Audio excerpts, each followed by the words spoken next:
Hi అండి, అందరూ ఎలా ఉన్నారు? ఈరోజైతే సగ్గుబియ్యంతో వడలు ఎలా వేయాలో చూపిస్తారండి. ఫస్ట్ అయితే ఒక కప్పు సగ్గుబియ్యాన్ని అయితే తీసుకొని వాటర్ పోసుకొని 2 గంటల సేపు అయితే నానబెట్టండి.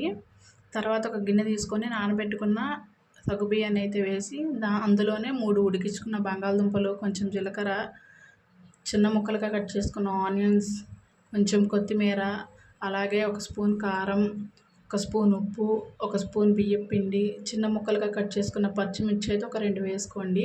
లాస్ట్లో కొంచెం ధనియాల పౌడర్ అయితే వేసుకొని ఒకసారి బాగా కలుపుకొని వడలు అయితే వేయడానికి వీలుగా అయితే పిండిని కలుపుకొని పక్కన పెట్టుకోండి.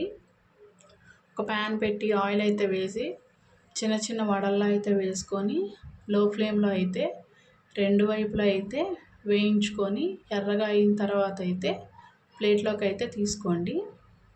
అంతే, సగ్గుబియ్యంతో వడలు రెడీ. ఈ వీడియో అయితే నచ్చితే లైక్ అండ్ సబ్స్క్రైబ్ చేసుకోండి ప్లీజ్.